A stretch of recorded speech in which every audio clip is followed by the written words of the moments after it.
One of the questions I get from senior leaders and managers is, how can I engage my team? People are doing the work, but people aren't really seeming that engaged. Meetings are a little flat. Nobody puts up their hand anymore. The people who used to bring ideas and energy have all of a sudden gone quiet. And in this video, we're going to look at why this usually happens and 3 things that you can do that will actually help. Now, before we get into what to actually do about it, let me give you 3 signs to look for, because the sooner you spot disengagement, the easier it is for you to turn it around. So the first sign is that people are doing the minimum. Their work might not be bad, it might still be high quality, but they're just not doing enough of it. They're putting in less effort than they used to. They've usually recalibrated what they're willing to put in based on what they feel they're getting back. And that, in most cases, is a logical response. Doesn't mean they're a bad person or a bad employee. It's their rational response to feeling there's some kind of disalignment between the effort that I'm giving and the reward I'm receiving for that effort. And the second sign is they've gone completely quiet. Maybe they used to contribute in meetings. Maybe they used to raise issues, challenge ideas, but now they've stopped. And it's usually not because they have nothing to say, but because at some point they decided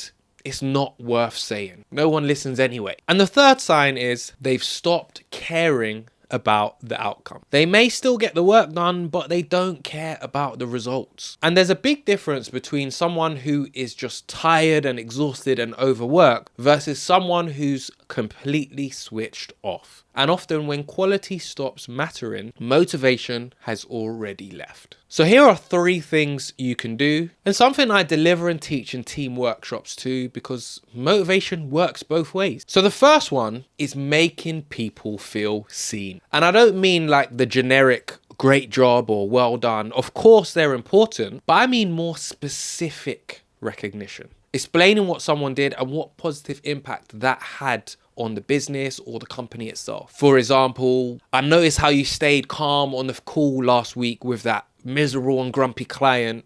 You handled that with real professionalism and real expertise. And the way you handled it meant that we kept that client on board. That level of specificity tells your team member that you were actually paying attention. And when people feel seen, they're more likely to be engaged. I want to give you a quick example of 2 different managers I had many years ago while I was working in retail. The first manager would always recognize my hard work when I went above and beyond. One of the jobs was hoovering the store at the end of the day, which I took on with pride. And he would always thank me and explain why he appreciated me doing the hoovering. Tyler, you always hoover so good. You get right in the corners. The store looks immaculate when you've done a good job. I felt seen. I felt appreciated. Versus another manager who would only recognize the person on the till who put the most money through. Now, whoever stood on the till always put the most money through because they're working on the till. And he would only recognize this. And while everyone was serving customers and doing all the other things that helped the shop grow, there was one person on the till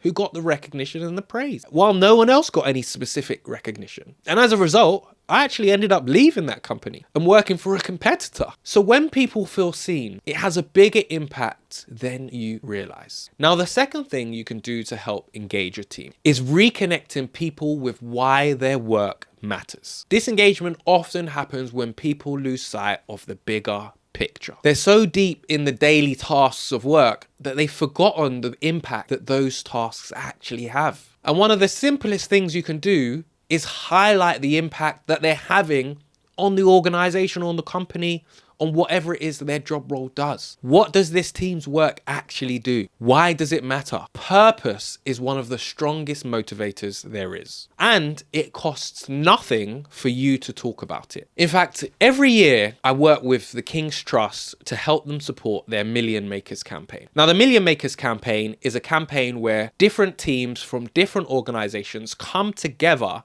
to help raise money for an incredible cause to help support young people. Now, as you can imagine, these teams face challenges, disagreements, and barriers while they're on their fundraising campaign. And my job is to come in and reconnect them with their purpose and the incredible cause that they're raising money for. I give them tools and strategies that they can use throughout their fundraising campaign to make sure that they stay engaged throughout, ultimately raising more money to help support young people. And every year, the Million Makers campaign is a great success because these teams are motivated, dedicated, and understand why they're doing what they do. They understand their purpose. Unfortunately, the King's Trust use me to help deliver that message. Now, the third thing you can do to help re-engage teams is to give people ownership. Now, they may already have ownership over certain things in their job role, but why not give them ownership over something new, even something small? Disengagement often comes with a feeling of powerlessness, kind of the feeling like nothing they do actually changes anything or has an impact or does anything. When you give people genuine ownership over a decision or a project, their investment in it goes back up immediately. Autonomy and motivation go hand in hand. And when I work with teams on this, the shift is often quicker than most people expect. And not because what I'm sharing is complicated, it's really not. But how the message is portrayed and how it's delivered plays a big part. And most disengaged teams are just waiting to be re-engaged. People don't like being disengaged. They haven't necessarily given up on work. They've just stopped believing that it's worth giving their best efforts through whatever justification they come up with in their own mind. And when leaders create the right conditions, when people feel seen and connected and trusted, they usually come back with more energy than before. Now, engagement is just one issue within teams. And sometimes, even though it may look like teams are disengaged, one of the real issues is often their mindset and how they think about different challenges and different obstacles within their working day. Now, to understand why your team's mindset might actually be the real issue, you need to watch this video right here. But remember, a happy workforce is a productive workforce.